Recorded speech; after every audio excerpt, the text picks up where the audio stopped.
बिस्मिल्लाहिर्रहमानुर्रहीम। सबसे पहले तो मैं मीडिया के तमाम मुअज़्ज़ज़ मेंबरान का शुक्रगुज़ार हूँ कि आप बड़े शॉर्ट नोटिस पर यहाँ पर तशरीफ़ लाए और आपकी वसातत से मुझे बात करने का मौका मिल रहा है। आज मैं बड़े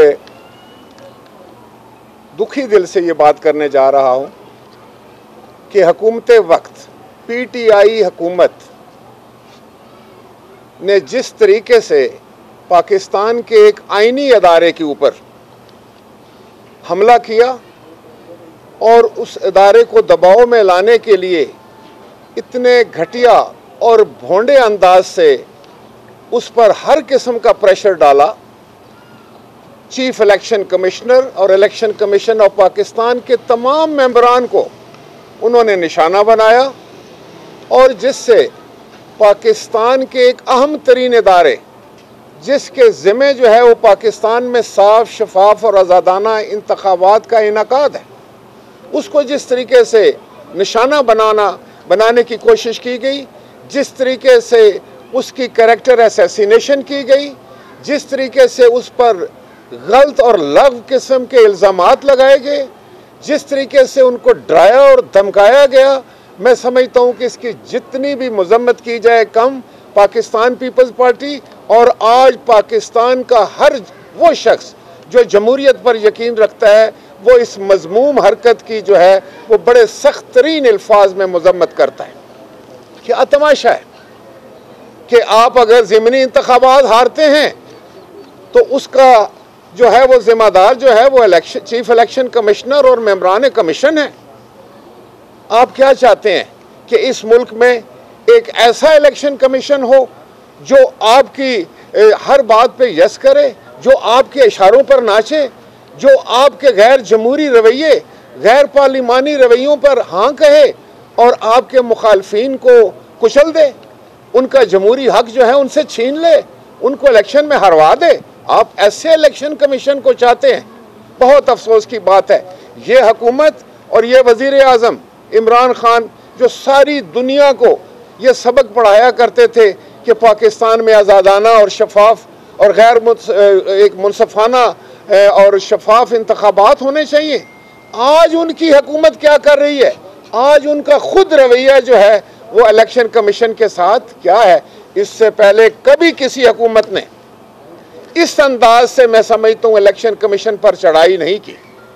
ये जो हरकत हुई है इसने पाकिस्तान में जमहूरियत को कमज़ोर किया है। इस हरकत से पाकिस्तान में जमहूरियत की नफ़ी होने का जो है वो अंदेशा है, इसलिए इसकी मज़म्मत की जाती है। और मैं ये मुतालबा करता हूँ वज़ीर आज़म से कि वो अपने बयानात का जायज़ा लें, जो पिछले 10 साल से वो उनके बयानात थे वो दोबारा अखबारात में से निकाल कर पढ़ें, दोबारा उनका रिकॉर्ड तलब करें और आज जो कुछ पाकिस्तान में वो कर रहे हैं उसके साथ उनका मुआजना करें और देखें कि वो कहते क्या थे और वो कर क्या रहे हैं।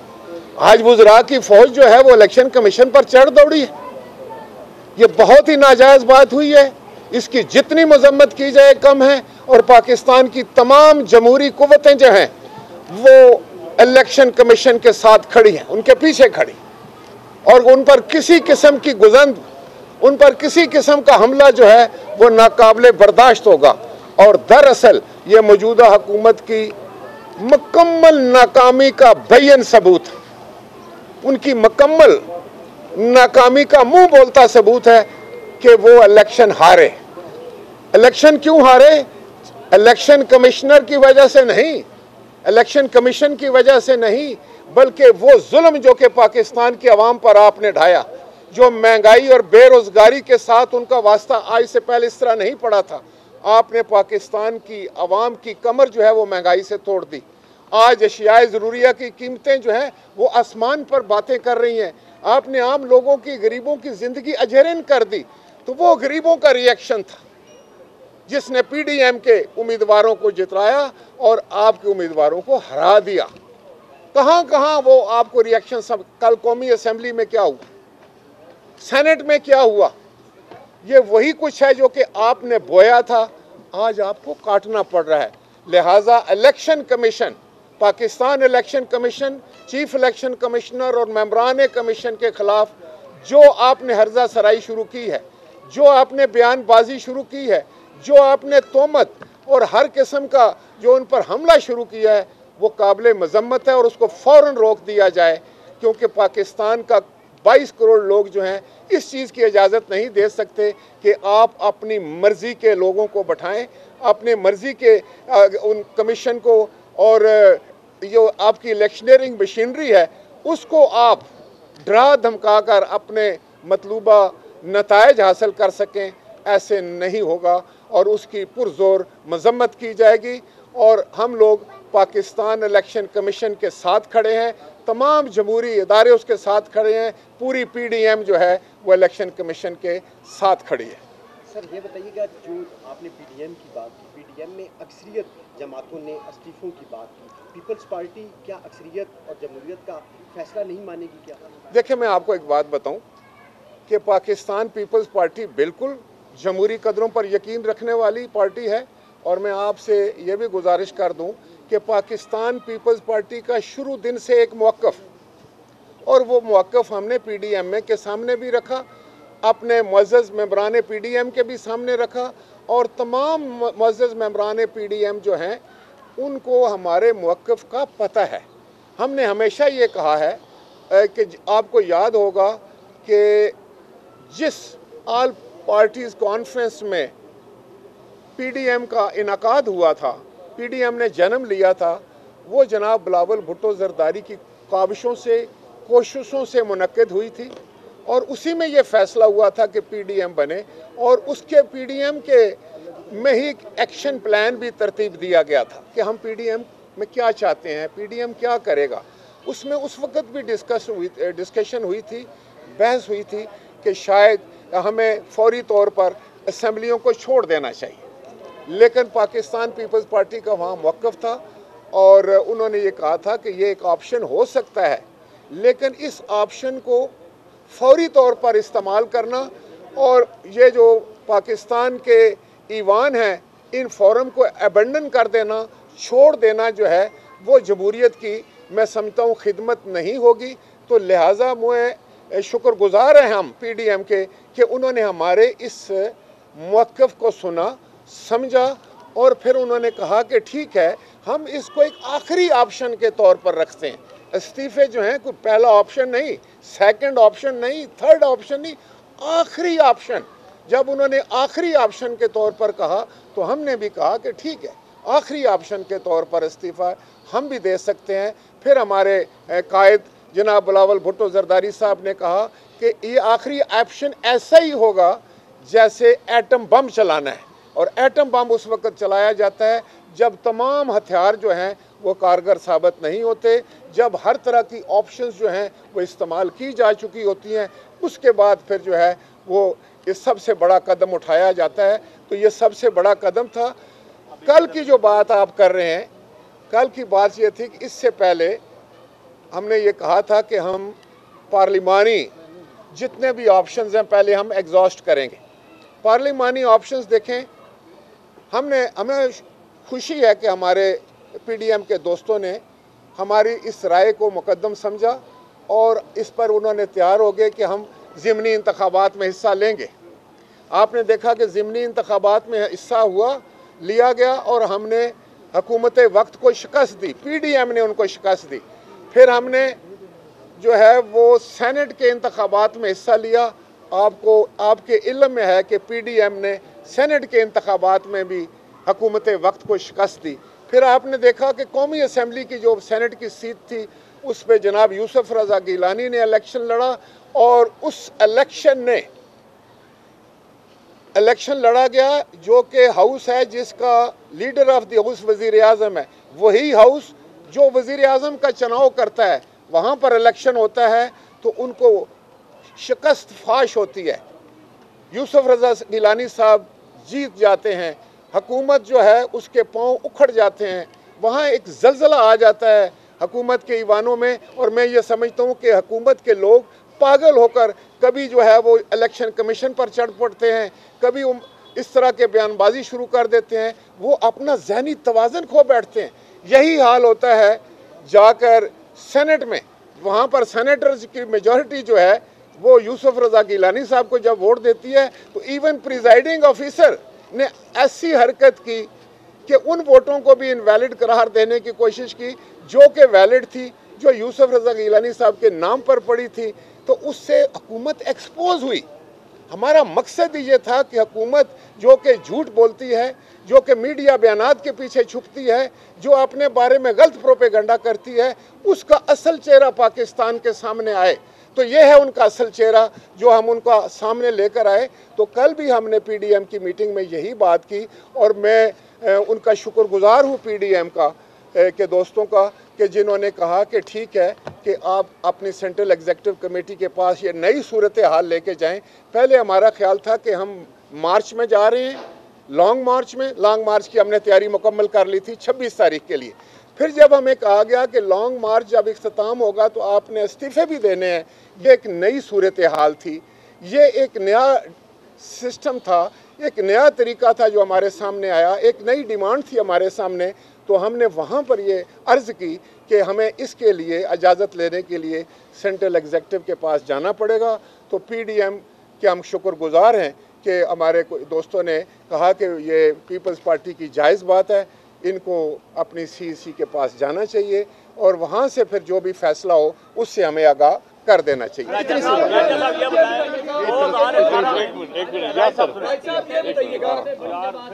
तो सेनेट में अपोजिशन लीडर का कब नाम दे रही है? वक्त बहुत कम रह गया है। देखिए, सेनेट में तो कम से कम आपके पास 30 दिन होते हैं, एक महीने के अंदर अंदर आपने करना होता है और वो भी मैं समझता हूँ कि पीडीएम उसका फैसला कर लेगी। कोई बहुत बड़ा फैसला नहीं है, हम इससे बड़े फैसले कर चुके हैं। डिमांड की नून लीग से कि ये पीपल्स पार्टी को गिलानी साहब को दिया जाए। नहीं, देखें बात सुने, ये डिस्कशंस तो बहुत सारी हो रही हैं और होंगी, लेकिन फैसला वही होगा जो इत्तेफाक राय से होगा।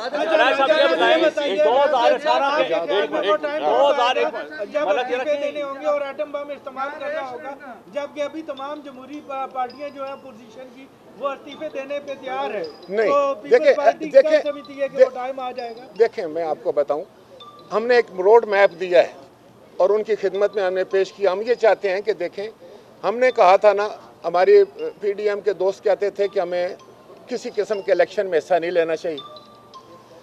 हमने उनको कन्विंस किया और हमने ज़िमनी इंतखाबात में हिस्सा लिया, हमने सेनेट के इंतखाबात में हिस्सा लिया, हमने कौमी असम्बली में जो है वो सेनेट की सीट पर हिस्सा लिया, हमने चेयरमैन सेनेट का हिस्सा लिया। उससे हुकूमत वक्त एक्सपोज हुई, इन पर बहुत बड़ा प्रेशर हुआ और इनकी टांगें कांप रही है। अब हमने ये कहा, हमारा आज भी रोड मैप मुकम्मल नहीं है। हम चाहते हैं कि हम पंजाब में जाएं, पंजाब में अदम एतमाद लेकर आएँ, वहाँ बड़ी थिन मेजॉरिटी है, एक बात। उसके बाद हम कौमी असम्बली में आ सकते, कौमी असम्बली में एक स्पीकर के ख़िलाफ़, वज़ीर आज़म के ख़िलाफ़ अदम एतमाद लाएँ और फिर हम लॉन्ग मार्च भी करना चाहते हैं, उसकी तो तैयारी हम कर ली है। और उसके बाद भी अगर कुछ नहीं होता तो हम पाकिस्तान के अवाम की जो राय आमा उसको हमवार करते हुए फिर इस्तीफ़ों का अगर मौका आता है तो हम देने के लिए तैयार हैं। लेटेस्ट डेवलपमेंट ये है कि थोड़ी देर पहले इमरान कृष्ण ने खत लिखा है स्पीकर को कि सेनेट इलेक्शन में जो कुछ भी हुआ, पहले असेंबली के अंदर सेनेट इलेक्शन और बाद में चेयरमैन के, उसके ऊपर एक पार्लिमानी कमेटी तश्कील दी जाए। पीपल्स पार्टी इस डेवलपमेंट को किस नज़र से देखती है? देखिए, मैं आपको बताऊं कि ये उनका काम है, वो जो मर्जी करते फिरें, लेकिन हकीकत ये है कि आपने देखा, आप खुद लोग वहाँ पर मौजूद थे, कौमी असम्बली में वो हारे, सेनेट में वो हारे और उनको शिकस्त फाश हुई है इस वजह से। और उसके बेसिक मैंने आपको रीज़न भी बताया है, मैं एक सियासी कारकुन हूँ। रीज़न ये है कि पाकिस्तान के अवाम जो हैं वो आज जिस हालात से दो चार हैं, जो उन पर बीत रही है, जिन हालात से वो गुजर रहे हैं, वो हुकूमत वक्त को उसका ज़िम्मेदार करार देते हैं। हुकूमत ने जो पाकिस्तान के अवाम से वादे किए थे, हुकूमत ने जो बहुत लंबे टॉल क्लेम किए थे, 1 करोड़ नौकरी देने का, 50 लाख घर देने का, तनख्वाहों को डबल कर देने का, बिजली की कीमतों को कंट्रोल करने का, गैस की कीमतों को नीचे लाने का, कोई एक वादा भी वो पूरा नहीं कर सके, जिसकी वजह से पाकिस्तान के अवाम जो हैं आज हुकूमत के ख़िलाफ़ हैं। और जब अवाम ख़िलाफ़ होते हैं तो उनके नुमाइंदों पर भी उनका असर आता है। तो पाकिस्तान की असम्बली में मैं समझता हूँ कि इस वक्त जिस अंदाज से उन्होंने एतमाद का वोट लिया वो आपके सामने है। वो जैसे जंगी कैदियों को पकड़ कर लाया जाता है, ऐसे MNAs को लाया गया और वो अकेले ही भाग रहे थे। उनके मुकाबले में तो कोई भाग नहीं रहा था, इसलिए वो अव्वल भी आ गए। फरमाइए। 2018 के इंतखाबात को पीपल्स पार्टी समेत तमाम अपोजिशन ने आरओ का इलेक्शन करा दिया जरदारी साहब समेत। ऐसी क्या बात आपको नज़र आ गई कि आज सारी अपोजिशन पीपल्स पार्टी समेत जरदारी साहब समेत उसके साथ खड़ी हो गया है? क्या आपके कोई टारगेट हैं उसको अचीव करना चाहते हैं? किसके साथ खड़े होंगे? इलेक्शन कमीशन का, जिसको आप नहीं, आरओ का इलेक्शन देखो कहते हैं। देखिए, इलेक्शन कमीशन तो अभी चीफ इलेक्शन कमिश्नर को बनाया ना जी, वो तो अभी उसके बाद बने, 18 के इलेक्शन के बाद बने हैं, नंबर 1। दूसरा, चीफ इलेक्शन कमिश्नर ने जिस अंदाज से फैसले किए हैं मौजूदा इंतखाबात में, ज़िमनी इंतखाबात में, और जिस तरह नेशनल असम्बली का इलेक्शन कराया गया, सेनेट का, तो हम समझते हैं कि हुकूमत के दबाव के बावजूद जब उन्होंने कहा कि हम ओपन जो है वो वोट करवाना चाहते हैं, तो इन्होंने आइन और कानून के साथ खड़े रहे। और वो चीफ इलेक्शन कमिश्नर और इलेक्शन कमीशन जिस तरीके से आइन और कानून के साथ खड़े होकर उन्होंने सुप्रीम कोर्ट में जवाब दिए, मैं ये समझता हूँ ये इस बात की बेयन सबूत था कि ये शख्स आइन और कानून का एहतराम करने वाला है। लिहाजा इससे उम्मीद बांधी जा सकती है कि पाकिस्तान में साफ, शफाफ और गैर जानबदाराना इंतखाबात होंगे। ये मकसद है। साहब, ये बताइए कि अभी आप ये फरमा रहे थे कि पीडीएम के दोस्तों ने हमें मौका दिया, हम सीईसी जाएं, इतने मुलायम अंदाज से आप बता रहे हैं। रात तो मौलाना साहब को इतना गुस्सा था कि उन्होंने सिर्फ 8 जुमले कहे और फिर चल दिए। तो इतनी तलखी के बावजूद अभी भी आप समझते हैं कि पीडीएम टूटी नहीं है? नहीं, देखिए, मौलाना साहब पीडीएम के सदर हैं और बड़े एक मंजे हुए सियासतदान हैं खुदा के फजलो करम से, और बड़े एक नहायत ही, मैं आपको कहूँ कि तजर्बाकार सियासतदान में उनको कहता हूँ हमेशा। और वो मेरे सदर हैं, मैं उनका सीनियर वाइस प्रेसिडेंट हूँ पीडीएम का। तो पीडीएम कहाँ टूटी है, मैं तो आपके सामने खड़ा हूँ। अदालत कब जा रहे हैं चेयरमैन साहब के फैसले के? और ये पीडीएम के प्लेटफॉर्म से जाएंगे या किस पीपल्स पार्टी गिलानी के साहब को बहाल कराने के लिए? उसके लिए मैं आपके इल्म में ये बात लाना चाहता हूँ कि हुकूमत ने पार्लियामेंट को बंद कर दिया था। आज भी पार्लियामेंट बंद है। हमें वहाँ से डॉक्यूमेंट्स की ज़रूरत है जो लेकर अपनी पिटीशन के साथ हमने लगाने हैं और हमने हाई कोर्ट जाना है। मैं बात ख़त्म कर लूँ। तो हुकूमत की ये जो चालबाजियाँ हैं छोटी छोटी, ये जो उनके असल चेहरे हैं वो मैं आपको दिखाना चाह रहा हूँ कि वो हमें ये भी अभी तक इजाज़त नहीं मिली कि चेयरमैन जो है उसने कहा है जी कि मेरा तो सेक्रेटेरिएट बंद है। सेक्रेटरी कहते हैं कि जी हम तो जा नहीं सकते अंदर, लिहाजा वो कल खुलेगा। अब अगर कल पार्लियामेंट खुलती है, हमें डॉक्यूमेंट मिलेंगे, तो हम पहली फुर्सत में, हमारी पिटीशन तैयार है, सिर्फ उसके साथ जो है वो डॉक्यूमेंट लगाने हैं, हम हाई कोर्ट में जाएंगे। और मैं आपको ये एक बात बता दूं, दुनिया का कोई कानून, पाकिस्तान का कोई कानून, कोई इलेक्शन जो है वो सिस्टम जो है वो इन वोटों को मुस्तरद नहीं कर सकता कि ये तो ज़्यादा मुस्तनद है कि आपने किसी के नाम पर मोहर लगाई। तो इसलिए मैं समझता हूँ कि यूसुफ रज़ा गिलानी साहब इंशाअल्लाह ताला चेयरमैन सेनेट होंगे। जहांगीर खान कौमी असम्बली से कहा है कि इंतखाबी इस्लाहाती कमेटी तश्कील दें, क्या पीपल्स पार्टी उसमें शिरकत करेगी?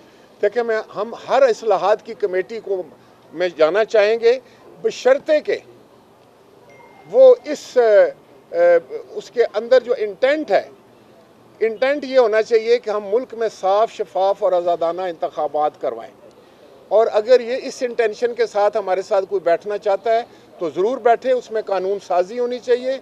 और बुनियादी तौर पर पार्लियामान का तो काम ही यही है कि वो देखे कि जहाँ कानून साजी की ज़रूरत है वहाँ पर बेहतरीन कानून साजी हो। सर, ये बताइए कि अगर आपकी पार्टी की सीईसी इस्तीफों के फैसले की मुखालफत करती है तो क्या पीपल्स पार्टी पीडीएम का हिस्सा रहेगी या अपनी राहें जुदा करेगी? देखिए, हमारी सेंट्रल एग्जीक्यूटिव कमेटी जो है वो हमारी पार्टी का सबसे बड़ा ऑर्गेनाइजेशनल जो है वो इदारा है। हम सब उसके ताबे हैं। इवन लीडर जो है हमारे वो कोई अकेले में कोई फ़ैसला नहीं करते। ये हमारी एक रवायत है, ट्रेडिशन है। तो अगर सीईसी कोई भी फ़ैसला करेगी हम उससे पीडीएम को आगाह कर देंगे। यही हमने पीडीएम से भी गुजारिश की है और पीडीएम ने भी हमें इसी बात की इजाज़त दी है कि आप सीईसी में जाएं, अपना ये सारा केस रखें और जो भी फैसला होता है उससे हमें आगाह कर दें। ये बताइएगा, आजकल जिस तरह साबिक सदर साहब ने मुतालबा किया कि नवाज शरीफ आए फिर ही हुकूमत खिलाफ जो तहरीक है वो शुरू कर सकते हैं। मुझे ये बताएं, नवाज शरीफ साहब का कितना होना ज़रूरी है हुकूमत मुखालिफ तहरीक को कामयाब बनाने में? देखिए, मैं आपको एक बात बताऊं कि पहले तो मैं ये थोड़ी सी आपसे इजाज़त लेकर ये बात करना चाहूँगा कि मैं समझता हूँ कई बातें ऐसी हैं जिनका हुलिया बिगाड़ दिया जाता है। वो उस कंटेक्स्ट में बात नहीं होती जिस कंटेक्स्ट में हमारे पास आ जाती है, सोशल मीडिया पर आ जाती है, या सीना बसीना गदड़ जो चलना शुरू होते हैं। मोहतरम मोहम्मद नवाज शरीफ साहब बहुत ही काबिल एहतराम है और PDM के वो एक सीनियर पार्टी की जो है बड़ी जमात के सरबराह हैं और उनका एक बहुत बड़ी कंट्रीब्यूशन है। और मैं समझता हूँ कि जनाब आसिफ अली जरदारी साहब भी एक बहुत बड़ी पार्टी के सरबराह हैं और उन्होंने जिस अंदाज से बात की है वो ये नहीं था, वो उन्होंने अपने एक्सपीरियंसेस बताए हैं कि भाई मैं 14 साल जेल में रहा। जब मैं 14 साल जेल में था, मैं पाकिस्तान के अंदर था तो उस वक़्त की हुकूमत पर दबाव ज़्यादा था, उन पर प्रेशर आता था, तो वो तो एक अपनी बात कर रहे थे। तो वो जब उन्होंने कहा कि हम सब इकट्ठे लेकर चलेंगे, तो इकट्ठे तो आज भी हम हैं। पीपल्स पार्टी भी वहीं बैठती है, PMLN भी वहाँ पर है, बाकी 8 जमातें भी हैं, JUI भी है, ANP भी है, मैंगल साहब की जमात भी है, चकजई साहब की जमात भी है। ये कोई मसला नहीं है। मैं आपको सिर्फ ये बताना चाहता हूँ कि हम 10 जमातें हैं इस वक्त, हम अलहदा जमातें हैं, हमारे अपने अपने मंशूर हैं, हमारे अपने अपने निज़ाम हैं और हम अपने अपने निज़ाम के तहत जो है अपनी बात उस फोरम पे रखते हैं और उस पर फिर डिस्कशन होती है। और अगर आज तक ऐसा हुआ है कि जो बात हर बात जो है वो कंसेंसस के साथ हो गई है। अब इस पॉइंट पर कि भाई इस्तीफ़े हमें फौरी दे देने चाहिए या लॉन्ग मार्च इस्तीफ़ों के बगैर होना चाहिए या हुकूमत पर दबाव डालने के और क्या तरीके हैं, क्या हमें अदम एतमाद के लिए पंजाब में जाना चाहिए, क्या अदम एतमाद के लिए हमें कौमी असम्बली में आना चाहिए, क्या अदम एतमाद के लिए हमें वज़ीर आज़म के ख़िलाफ़ जाना चाहिए। ये सब बातें हैं जो हमने इस फोरम पर रखी हैं। मैं यकीन को जब उन्होंने हमें इजाज़त दी है कि आप सेंट्रल एग्जीक्यूटिव कमेटी के पास जाएं, अब हम उनके पास जाएंगे। सेंट्रल एग्जीक्यूटिव कमेटी का जो फैसला होगा वो लेकर आकर हम वापस PDM में रखेंगे कि ये हम कर सकते हैं, ये हम नहीं कर सकते। PMLN तहरीक-ए-एतमाद उस्मान बुज़दार के खिलाफ या इमरान खान के खिलाफ क्यों कतरा रही है, क्यों भाग रही है? आप तो मुसलसल जोर दे रहे हैं, बिलावल साहब लाहौर भी गए, हमदा से मिले, काफ लीग से मिले, लेकिन नून लीग क्यों अवॉइड कर रही है? नहीं, मैं नहीं समझता कि कोई ऐसी अवॉइड करने की बात है। देखिए, डिबेट डिस्कशंस तो होती है ना, हर चीज़ के लिए आपके दरमियान बहस होती है, आप उसके प्रोन एंड कॉन्स देखते हैं, आप देखते हैं मस्बत और मनफी पहलू क्या हैं, और वो मैं समझता हूँ कि अभी उस पर सारी बात होगी। ये हमारा एक पाकिस्तान पीपल्स पार्टी इसमें बड़ी क्लियर है। हम चाहते हैं कि जो हमारे पार्लियामेंट्री ऑप्शंस हैं या जो भी जमहूरी ऑप्शंस हैं वो सब हम एग्जॉस्ट करें। दूसरा मैं आपको ये बताऊँ कि ये पार्लियामान में हम मौजूद थे तो हमने हुकूमत वक्त को बहुत बड़ी चोट लगाई। अगर हम मौजूद ना होते तो क्या ये चोट लगती उनको? क्या उनका चेहरा नज़र आता? क्या आपको समझ आती कि मेंबरान कौमी असम्बली उनके साथ नहीं है? क्या आपको समझ लगती कि सेनेटर्स जो हैं वो उनके साथ नहीं हैं? ये इसलिए हुआ कि हम पार्लियामान में मौजूद हैं। पार्लियामान किसी मुल्क भी ये बहुत बड़ा फोरम होता है, वहाँ जो आवाज़ उठती है वो बड़ी ताकतवर होती है। ये पाकिस्तान पीपल्स पार्टी का मौक़िफ़ है। पहले दिन से मेरी कायद शहीद मोहतरमा बेनज़ीर भुट्टो के पास 17 मेंबर्स थे 97 में, इफ़ यू रिमेंबर, 17 और उनको मशवरा दिया गया था कि आप बाइकआउट करें और असेंबली में ना जाएं। वो 17 मेंबरान के साथ असेंबली में अपोजिशन लीडर बनकर बैठी और उन्होंने अपना जमहूरी हक अदा किया। हमारी एक रवायत है, हम अपने दोस्तों को भी इस पे कन्विंस करने की कोशिश करते हैं, करते रहेंगे। अपना मौक़िफ़ पेश करना जो है वो हमारा हक है। और हम ना तो देखें, हमें ये आप नहीं कह सकते जो आप कह रहे थे कि PDM टूट जाएगी और उसकी ज़िम्मेदारी को हमारे पर। हम नहीं चाहते कि PDM टूटे। क्यों टूटेगी PDM? PDM को तो तश्कील देने में सबसे बड़ा हाथ बिलावल भुट्टो जरदारी साहब का है और बड़ी उन्होंने जद्दोजहद के बाद वो APC का इनकाद किया था और उन्होंने फिर उसके पास एक्शन प्लान बने थे, उसके सारे पॉइंट्स हैं और वो इन रिटन फॉर्म है। हम चाहते हैं कि हम उस प्रोग्राम के ऊपर चलें और मुझे यकीन है कि हम अपने दोस्तों को कन्विंस कर लेंगे। हाँ, अगर हमारी सेंट्रल एग्जीक्यूटिव कमेटी कोई फ़ैसला देती है तो वो भी हमारे लिए मुकद्दम है, वो हम लेकर अपने दोस्तों के पास जाएंगे और एक बेहतर। साहब, आज वज़ीर आज़म ने स्पीकर को खत लिखा है जिसमें पार्लिमानी कमेटी बनाने का मुतालबा किया है इंतखाबी इस्लाहात के लिए कि आइंदा इलेक्शन से कबल इंतखाबी इस्लाहात हो जाए, और उस खत में लिखा है कि सेनेट इंतखाबात में पैसा चला है इस बार भी। तो क्या आप लोग इंतखाबी इस्लाहात के लिए वज़ीर आज़म की तरफ से जो कमेटी बनाई जाएगी उनकी हिदायत पर उसमें शिरकत? मुझे ज़्यादा तो नहीं पता, लेकिन पैसा चलने का इतना पता है कि वज़ीर आज़म साहब ने 75 करोड़ रुपया जो है एक एक मेंबर कौमी असम्बली को ऑफ़र की है। 50 करोड़ एक दफ़ा और 15 करोड़ 65 करोड़ रुपया। तो पैसा तो अगर चला है तो सबसे ज़्यादा वज़ीर आज़म साहब को पता होगा, उन्होंने चलाया है और उन्होंने ही अमीर तरीन लोगों को टिकट दिए। हमारे तो जो लोग इलेक्ट होकर आए हैं सिंध से, वो आप मुलाज़ा फरमा लीजिएगा, वो टिकट वो क्या पैसे वाले लोग हैं या पीपल पार्टी के वो कारकुन हैं, दरीना कारकुन हैं, वफादार कारकुन हैं और सेनेट के लिए बड़े मौजूद उम्मीदवार हैं। हमने तो उन लोगों को टिकट दिए हैं। अब पीटीआई ने जिन जिन को टिकट दिया है वो आपके सामने, अरबपति और खरबपतियों को तो आपने दिए, एटीएम वालों को तो आपने टिकट दिए, तो फिर पैसा तो चला है तो आपने चलाया है भाई। इसलिए मैं ये कहता हूँ कि आप कोई पार्लिमानी कमेटी बनाएं और वो पार्लिमानी कमेटी में जाना ना जाना जो है वो पीडीएम के फोरम से हम उसका फ़ैसला करेंगे।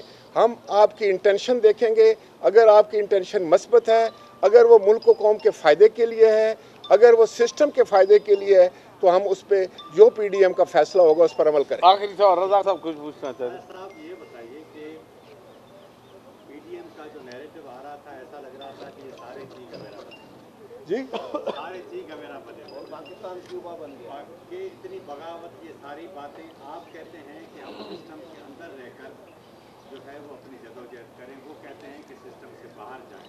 आप अकेली जमात हैं, बाकी 9 हैं, तो आप किस तरह उनको कायम करें? देखिए, मैं आपको बताऊं कि अभी तक जो इलेक्शन में हिस्सा लिया गया है, ज़िमनी इंतखाबात में, सेनेट के इंतखाबात में, उसके बाद कौमी असम्बली की सेनेट सीट के लिए, फिर चेयरमैन सेनेट के लिए, डिप्टी चेयरमैन सेनेट के लिए, तो ये मैं बिल्कुल इसमें हकीकत है कि पाकिस्तान पीपल्स पार्टी ने ये कहा था कि ये रास्ता ठीक है और इस पे हमने अपने ईवानों को नहीं छोड़ना, हमने उनको कोई स्पेस नहीं देना। हम ईवानों के अंदर भी जदोजहद करेंगे, ईवान के बाहर भी करेंगे, हम सड़कों को भी गर्म करेंगे, हम हाउस के अंदर भी करेंगे। और मैं आपको बताऊं कि कौमी असम्बली और पार्लियामेंट में हमारी बहुत बड़ी तादाद है।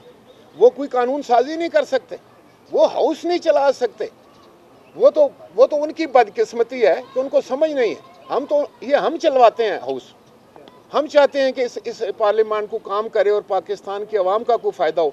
हम जब चाहते हैं, हम उनको कहते हैं कि भाई आओ इधर, पाकिस्तान के लोगों को जो मुश्किलात हैं उसको बहस में लाओ, उसका जवाब दो कि महंगाई क्यों नहीं कंट्रोल कर रहे, बिजली के बिल क्यों बढ़ गए हैं, गैस के बिल क्यों बढ़ रहे हैं, नौकरियां क्यों नहीं मिल रही, महंगाई और बेरोज़गारी कहाँ जा रही है, आसमान के ऊपर पहुँच गई है, उसके लिए कुछ करो।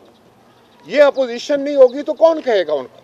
इसलिए वहाँ पर भी हमारा एक रोल है, सड़क पर भी हमारा एक रोल है, लॉन्ग मार्च में भी हमारा एक रोल है, हर रोल को, जलसों में भी हमारा एक रोल है, रैलीज़ में भी हमारा एक रोल है। तो ये तमाम जमहूरी हथियार हैं जो हमारे पास हैं, हम हर हथियार को इस्तेमाल करेंगे। लेकिन बकौल बिलावल भुट्टो जरदारी साहब जो इस्तीफ़े हैं वो एटम बम है, आखिर में हम वो भी चलाने से गुरेज नहीं करेंगे। शुक्रिया, थैंक यू बहुत।